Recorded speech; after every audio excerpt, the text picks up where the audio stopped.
কেন্দ্রীয় সরকারের প্রধানমন্ত্রী আবাস যোজনা প্রকল্পের আওতায় দক্ষিণ দিনাজপুর জেলার বালুরঘাটে বৃহস্পতিবার জেলা স্তরের এক অনুষ্ঠানের মাধ্যমে ৮,২৪০ জন উপভোক্তার ব্যাংক অ্যাকাউন্টে প্রথম কিস্তির অর্থ সরাসরি পাঠানো হয়।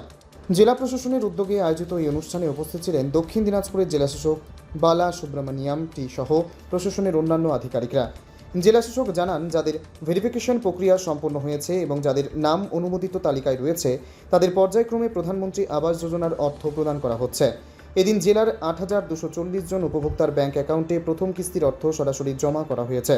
তিনি আরও জানান, আবাস নির্মাণের কাজ সম্পূর্ণ হওয়ার পর উপভোক্তাদের জন্য পৃথকভাবে শৌচাগার নির্মাণের ব্যবস্থা করা হবে। পাশাপাশি সৌর বিদ্যুতের সুবিধা দেওয়ারও পরিকল্পনা রয়েছে। প্রধানমন্ত্রী আবাস যোজনার নতুন সমীক্ষা প্রসঙ্গে জেলাশাসক বলেন, আগামী 10ই আগস্ট পর্যন্ত নতুন আবেদন গ্রহণ ও সমীক্ষার কাজ চলবে। জেলার প্রায় 1 লক্ষ পরিবারের সমীক্ষা সম্পন্ন করার লক্ষ্য নেওয়া হয়েছে। ইতিমধ্যে 90,000-এরও বেশি পরিবারের সমীক্ষা শেষ হয়েছে। সমীক্ষার ভিত্তিতে যোগ্য উপভোক্তাদের তালিকা তৈরি করে সরকারের কাছে পাঠানো হবে। জেলাশাসকের দাবি, আবাস যোজনার সমীক্ষার কাজে দক্ষিণ দিনাজপুর জেলা বর্তমানে রাজ্যের মধ্যে দ্বিতীয় স্থানে রয়েছে। এদিন জেলাশাসক কি জানিয়েছেন শুনুন। জেলায় দক্ষিণ দিনাজপুর জেলায় কতজনকে পাচ্ছে এই বা কত টাকা করে পাচ্ছে? আমরা পশ্চিমবঙ্গ আবাস আজকে চালু হলো সেকেন্ড ইনস্টলমেন্টে, এটা মাননীয় আমাদের চিফ মিনিস্টার সেন্ট্রালি ওখান থেকে রিলিজ করলেন, আপনারা শুনেছেন। একটু আজকে আমাদের পশ্চিমবঙ্গে 8,240-এর মধ্যে লোক পাচ্ছেন। ওখানে আমরা তো এটা দফা দফায় দিচ্ছি, বিকজ যারা যারা লিমিটেড লেভেল অব্দি যারা করেছেন, ভেরিফাই করে ফিল্ড ভেরিফাই করে প্রপারলি যাদের প্রপার হয়েছে এবং এএসডিডি তালিকায় বা আমাদের ভেরিয়েশন তালিকা থেকে যাদের পাওয়ার নয় বা ইনএলিজিবল ইনএলিজিবলগুলি বাদ দিয়ে তারপরে আমরা 8,240-এর মধ্যে আমরা এটা দিতে পারছি। আজকে ওনাদের আজকে কালকের মধ্যে আমরা ওনাদের অ্যাকাউন্টে ঢুকে যাবে 60,000 টাকা সেকেন্ড কিস্তি যাচ্ছে। এটা থেকে আমরা সাথে সাথে আমরাও করছি, আমাদের সিএম স্যার ওটাই বলেছেন, এটা সুস্থভাবে কমপ্লিট করলে তার সাথে সাথে আমরা একটা টয়লেটের একটা ব্যবস্থা SBM জি থেকে আমরা করবো এবং PM সূর্যঘরও নিজেরা অংশগ্রহণ করার জন্য, যেমন একটা সূর্যের আলো নিয়ে যে ইলেকট্রিসিটি হবে PM সূর্যঘর, ওটা নিজের বাড়িতে অংশগ্রহণ করার জন্য সিএম স্যার রিকোয়েস্ট করেছেন। আমরাও তো এখান থেকে জেলা থেকে আমরা রিকোয়েস্ট করেছি।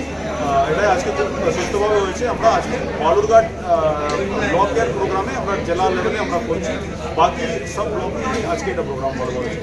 নতুন করে কি আবাসের আবেদন চলছে? না, ওটা PMAY নতুনটা আমরা চলছে, নতুন PMAY সার্ভেটা চলছে, ওখানে ভালো আমাদের সার্ভে ভালোই চলছে। আমাদের ডিস্ট্রিক্টের একটা ক্রিটিভ টার্গেট নিয়ে আমরা এগোচ্ছি। এটা 1 লাখের কাছাকাছি আমরা 90,000-এর আগে আমরা বেশি আমরা করতে পেরেছি। আরও 10 দিন মানে 5 দিন টাইম আছে। 10 তারিখ অবধি আমরা যত সার্ভে করতে পারবো, ওটা একটা এলিজিবিলিটি লিস্ট বেরোবে ও তার বেসিসে গভর্নমেন্ট অ্যাপ্রুভাল লিস্ট দেবে। তো আমরা যথেষ্ট ভালো আমরা করছি। স্টেটের মধ্যে আমরা সেকেন্ড পজিশনে আছি সার্ভে। এদিনের অনুষ্ঠানে জেলা প্রশাসনের বিভিন্ন দপ্তরের আধিকারিক ও কর্মীরা উপস্থিত ছিলেন। অনুষ্ঠানের মঞ্চ প্রধানমন্ত্রী নরেন্দ্র মোদীর ছবি সম্বলিত ব্যানার এবং ত্রিবর্ণ বেলুন দিয়ে সাজানো হয়। দক্ষিণ দিনাজপুরের বালুরঘাট থেকে নিজস্ব প্রতিনিধি রিপোর্ট, টাইমস 14 বাংলা। আরো নিত্য নতুন ভিডিও পেতে এবং তথ্য জানতে আমাদের ফেসবুক পেজকে লাইক ও ফলো করে রাখুন। সেই সঙ্গে টাইমস 14 বাংলার ইউটিউব চ্যানেলকে সাবস্ক্রাইব করতে ভুলবেন না। মুখের উজ্জ্বলতা হারিয়ে গেছে, স্পট পড়ে গেছে, ব্রণ ভর্তি, তাই আর দেরি না করে আজই আসুন রায়গঞ্জের চণ্ডীতলায় হেলথ প্লাস মাল্টি স্পেশালিটি ক্লিনিকে এবং এখানে পান অভিজ্ঞ ডাক্তার দ্বারা ফ্রি স্কিন টেস্ট। আরো বিস্তারিত জানতে যোগাযোগ করুন 9674895169 এই নম্বরে।